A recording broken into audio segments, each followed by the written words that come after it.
Hello friends, नमस्ते। Welcome back to हमारी पाठशाला। आज मैं जो विषय लेके आई हूँ वह हिंदी ग्रामर का विषय है और आज मैं आपको पढ़ाऊंगी सर्वनाम के बारे में। सर्वनाम क्या होता है?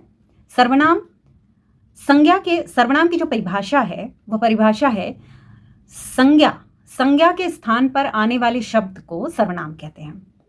संज्ञा के स्थान पर आने वाले शब्दों को सर्वनाम कहते हैं। संज्ञा क्या होती है? संज्ञा क्या होती है यह जानने के लिए आपको मेरा वीडियो देखना पड़ेगा, जिसका लिंक मैं कमेंट बॉक्स में डालूंगी। संज्ञा शब्दों के स्थान पर आने वाले शब्दों को सर्वनाम कहते हैं। इसके कुछ उदाहरण इस प्रकार हैं। अगर हमको एक वाक्य लिखना है या हमको एक बात कहनी है किसी से भी, तो किसके बारे में कही जा रही है? अगर किसी व्यक्ति के बारे में कही जा रही है तो वो संज्ञा होगी। किसी व्यक्ति के बारे में बात की जा रही है, सपोज वो व्यक्ति है राम, वह राम है। इसमें राम जो है वो संज्ञा है, ठीक है। तो पहला वाक्य तो हम लिख देते हैं वह राम है, लेकिन अगर दूसरा वाक्य भी हमको उसके बारे में बताना है तो यह राम है। दूसरा वाक्य हम बोलें अगर राम मेरा मित्र है। तीसरा वाक्य अगर हम लिखें राम के पिता डॉक्टर है। चौथा वाक्य अगर हम लिखें कि राम को शतरंज खेलना बहुत पसंद है। पांचवा वाक्य अगर हम लिखें कि राम इसी वर्ष मेरे स्कूल में आया है। छठवां वाक्य राम बहुत बुद्धिमान है। सातवां वाक्य राम ने इसी वर्ष कई पुरस्कार जीते हैं। आठवां वाक्य यह राम अपनी कक्षा का कप्तान है। तो क्या आप एक ही संज्ञा मतलब राम को ही बार बार सुन के बोर नहीं हो रहे? जब हम वाक्य विन्यास करते हैं, जब हम कई सारे वाक्यों को जोड़ते हैं, जब हम अपनी बात किसी को कहते हैं, तो हम संज्ञा को बार बार उपयोग नहीं करते। इससे वाक्य सुंदर नहीं दिखता। संज्ञा शब्दों का बार बार प्रयोग न हो, इसीलिए सर्वनाम का उपयोग किया जाता है। जैसे यहां पर संज्ञा क्या है? जैसे यहां पे है संज्ञा राम के स्थान पर हम सर्वनाम को यूज करेंगे। जैसे कि पहला वाक्य हमने बोला कि राम की लिख देंगे, बस यह राम है। उसके बाद राम जहां जहां भी आएगा उसको हम सर्वनाम से बदल देंगे, जैसे राम मेरा मित्र है, तो राम की जगह पे हम लिखाएंगे यह मेरा मित्र है। राम इसी वर्ष इस विद्यालय में एडमिशन लिया, तो उसके स्थान पे हम लिखेंगे कि यह या उसने इसी वर्ष इस विद्यालय में एडमिशन लिया। इसके अलावा राम के पिता डॉक्टर है, तो राम के पिता डॉक्टर हैं के स्थान पे, राम के स्थान पे हम लिखेंगे उसके पिता डॉक्टर है। फिर हम लिखते हैं कि हम बोलना चाहते हैं कि राम को शतरंज खेलना पसंद है, तो इस यहाँ पे राम के स्थान पे हम लिखेंगे राम को उसे से बदल देंगे, उसे शतरंज खेलना पसंद है। राम हमारी कक्षा का कप्तान है, इसको हम बोलेंगे वह हमारी कक्षा का कप्तान है।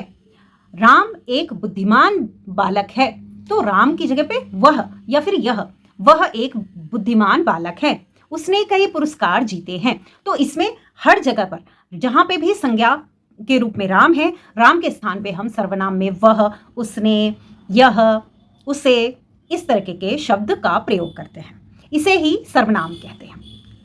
वह शब्द जो संज्ञा शब्दों के स्थान पर आते हैं उन्हें सर्वनाम कहा जाता है। तो उपरोक्त वाक्य में ये जो वाक्य मैंने पढ़े हैं, ये सारे वाक्यों में राम एक संज्ञा है और राम के स्थान पे हम यह, वह, उसने, इसने, यह प्रयोग करते हैं, जिन्हें कि सर्वनाम कहा जाता है। सर्वनाम का अर्थ क्या होता है? सर्व मतलब सब। सर्वनाम का अर्थ होगा सब नामों के लिए। तो नाम वाले जो शब्द हैं, नाम वाले संज्ञा शब्दों के स्थान पर हम सर्वनाम लगाते हैं, जिससे भाषा बहुत सुंदर लगती है, बोरिंग नहीं लगती है। अब कुछ सर्वनाम शब्द होते हैं, जैसे कि और भी इनके अलावा हम क्या क्या जानते हैं? कुछ सर्वनाम शब्द हैं जैसे कि तुम, हम, बहुवचन है तो हम, वह, यह, ये, वे, कौन भी सर्वनाम है। कोई, तुम्हारा, मेरा, हमारा, इत्यादि इत्यादि। अब हम जानेंगे सर्वनाम के भेद कौन कौन से हैं। देखिए, सर्वनाम के भेद आपको कक्षा 5 के बाद ही पढ़ाए जाएंगे, यानी कि कक्षा 6 में पढ़ाए जा सकते हैं सर्वनाम के भेद। सबसे पहले आपको जानना है कि सर्वनाम क्या होता है। तो मुझे लगता है कि यहां तक आपको समझ में आ गया कि सर्वनाम क्या होता है। इससे संबंधित वर्कशीट मैं दूंगी जिसे आप करेंगे। अब हम जानेंगे कि सर्वनाम के भेद कौन कौन से हैं। सर्वनाम के 6 भेद हैं। पहला होता है पुरुषवाचक सर्वनाम, पुरुषवाचक सर्वनाम। दूसरा है निश्चयवाचक सर्वनाम। तीसरा है अनिश्चयवाचक सर्वनाम। चौथा प्रश्नवाचक सर्वनाम, निजवाचक सर्वनाम, संबंधवाचक सर्वनाम। सबसे पहले हम जानेंगे कि पुरुषवाचक सर्वनाम क्या होता है। तो जो शब्द कहने वाले, सुनने वाले और जिसके विषय में बात की जा रही है उसका बोध कराता है, वे पुरुषवाचक सर्वनाम होते हैं। मुख्यतः व्यक्ति होगा, किसी के बारे में बात की जा रही है, जिसके बारे में बात की जा रही है वैसा बोध कराता हो, उसे पुरुषवाचक सर्वनाम कहते हैं। इसमें मुख्यतः कौन कौन से शब्द आएंगे, जैसे कि मैं आएगा, वह आएगा, किसी व्यक्ति के बारे में। जैसे पुरुषवाचक आपको नाम से ही समझ में आएगा कि ये पुरुषवाचक जिसके बारे में बात की जा रही है। मैं, तू, हम, वह, आप, ये, वे, ये सब पुरुषवाचक सर्वनाम है। जैसे उदाहरण से अगर बोलें तो मैं खाना खा रहा हूं, तो इसमें जो मैं है, तो मैं अपना नाम ना लेके उसमें मैं का उपयोग कर रही हूं, और मैं यहां पे एक सर्वनाम है।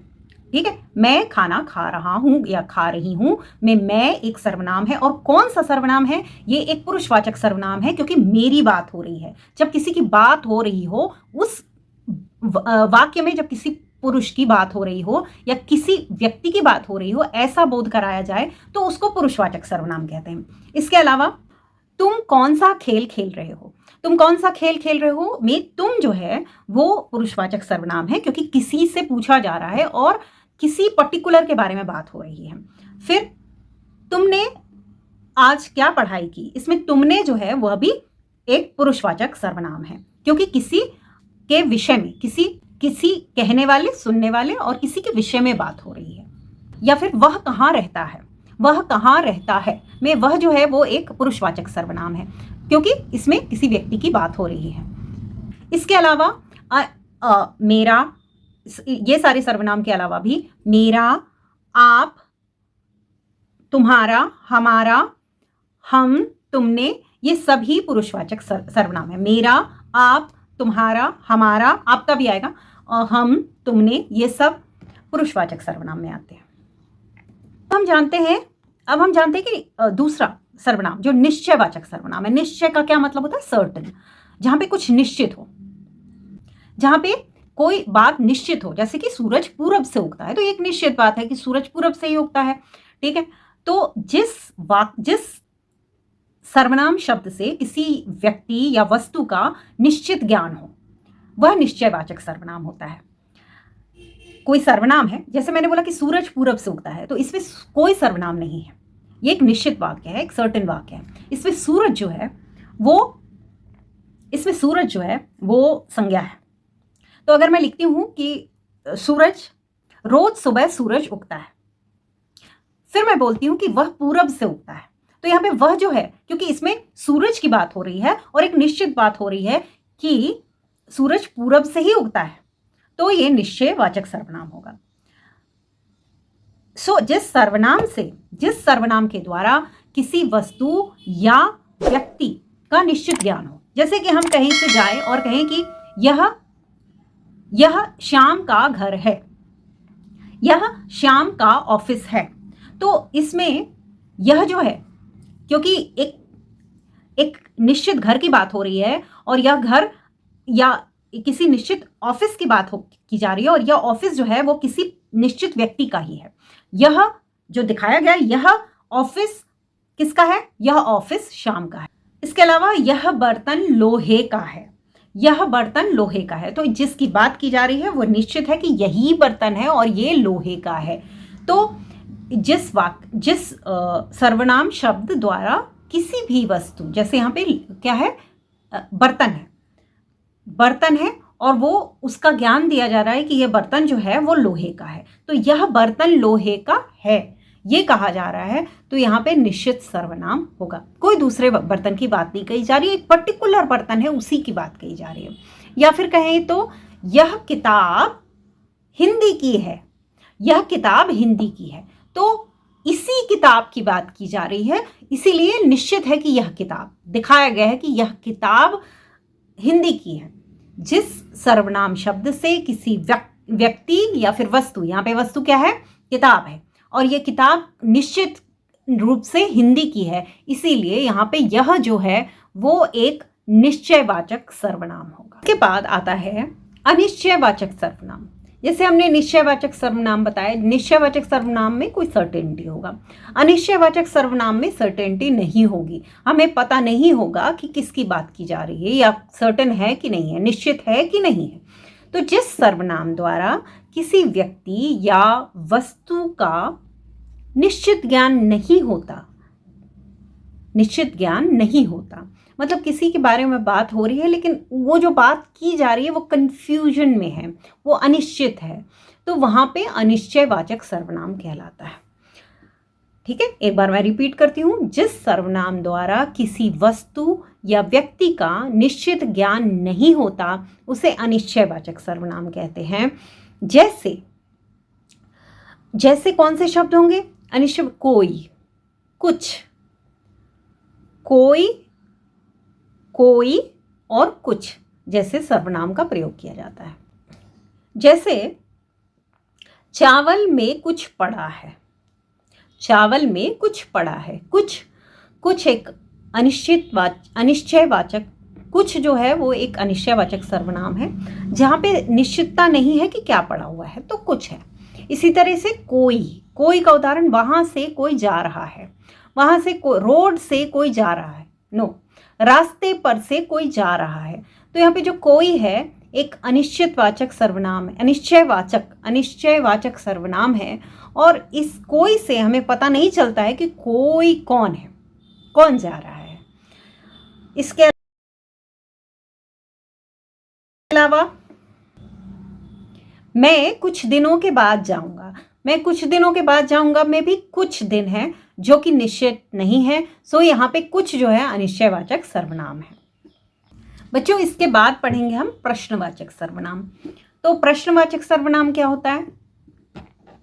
जिस सर्वनाम शब्द का प्रयोग प्रश्न पूछने के लिए किया जाता है वो होते हैं प्रश्नवाचक सर्वनाम। जैसे कौन, कैसे, किसको, किसने आदि। क्या, कौन, किसको, कैसे, ये सब प्रश्नवाचक सर्वनाम है। जिन सर्वनाम शब्दों का प्रयोग प्रश्न पूछने के लिए किया जाता है उन्हें प्रश्नवाचक सर्वनाम कहते हैं। जैसे आप क्या कर रहे हैं, या आप कौन हैं, आप कहाँ जा रहे हैं, वे कहाँ जा रहे हैं, तुम कब जा रहे हो। सो ये सब प्रश्नवाचक सर्वनाम हैं। जिन सर्वनाम शब्दों का प्रयोग प्रश्न पूछने के लिए किया जाता है उन्हें प्रश्नवाचक सर्वनाम कहते हैं। तो आप देखिएगा जो शब्द प्रश्नवाचक कौन, कहाँ, कैसे, कब, क्या, ये सारे प्रश्नवाचक सर्वनाम हैं। अब हम आते हैं निजवाचक। अब हम आते हैं निजवाचक सर्वनाम में। निजवाचक का अर्थ ही होता है, निज मतलब स्वयं, मैं। जिस सर्वनाम शब्द का प्रयोग वक्ता मतलब बोलने वाला, जिस सर्वनाम शब्द का प्रयोग वक्ता स्वयं के लिए करता है, स्वयं मतलब खुद के लिए करता है, उसे निजवाचक सर्वनाम कहते हैं। जिस सर्वनाम शब्द का प्रयोग वक्ता स्वयं के लिए करता है उसे निजवाचक सर्वनाम कहते हैं। इसके उदाहरण कैसे होंगे? आप हमारे यहाँ कब आएंगे, आप हमारे यहाँ कब आएंगे। इसमें खुद भी है, खुद जो है वो भी निजवाचक सर्वनाम है। तुम यह काम खुद क्यों नहीं कर लेते, तुम यह काम खुद क्यों नहीं कर लेते, तो इसमें जो खुद है वो भी निजवाचक सर्वनाम है। इसके अलावा आप अपने घर में क्यों नहीं रहते, आप अपने घर में क्यों नहीं रहते, तो इसमें अपने जो है वो निजवाचक सर्वनाम है। आप अपने घर में क्यों नहीं रहते, मैं यह काम स्वयं कर लूंगा, तो यहाँ पे जो स्वयं है वह एक निजवाचक सर्वनाम है। इसके बाद आते हैं संबंधवाचक सर्वनाम। संबंधवाचक सर्वनाम क्या होते हैं? वे सर्वनाम शब्द जो किसी व्यक्ति, वस्तु या फिर घटना के बीच में संबंध जोड़ते हैं। व्यक्ति, वस्तु या घटना के बीच में संबंध जोड़ते हैं वे संबंधवाचक सर्वनाम होते हैं। इनके उदाहरण कैसे समझेंगे? जैसा वैसा, जिसकी उसकी, जो वो, मतलब कोई एक संबंध है, जो यह काम करेगा वह सफल होगा। ठीक है। अगर तुम वहां जाओगे तो तुम्हें मिठाई मिलेगी। जो बच्चा परिश्रम करेगा वो अवश्य फल पाएगा। तो जो, वह, यहां, वहां, अगर तुम वहां जाओगे तो, अगर और तो, इसमें सर्वनाम जो है वो संबंधवाचक सर्वनाम है। जैसे जिसकी लाठी उसकी भैंस, तो जिसकी और उसकी जो है वो भी एक संबंधवाचक सर्वनाम है। संबंधवाचक सर्वनाम वे सर्वनाम जो किसी व्यक्ति, वस्तु या घटना के बीच में संबंध जोड़ते हैं उन्हें संबंधवाचक सर्वनाम कहते हैं। तो अभी तक हमने पढ़ा कि संज्ञा जो होती है वो क्या होती है, परिभाषा क्या, सर्वनाम क्या होता है, सर्वनाम की परिभाषा क्या होती है। जो शब्द संज्ञा के बदले में आते हैं, संज्ञा शब्दों के बदले में आते हैं, उनको सर्वनाम कहा जाता है। इसके बाद हमने उसके 6 भेद पढ़े। इन 6 भेदों को अच्छे से याद करना है समझ के। कौन कौन से? पुरुषवाचक, निश्चयवाचक, अनिश्चयवाचक सर्वनाम। इसके बाद हमने पढ़ा संबंधवाचक सर्वनाम, प्रश्नवाचक सर्वनाम और निजवाचक सर्वनाम। अब इसके बाद क्वेश्चन आंसर्स करेंगे और वर्कशीट।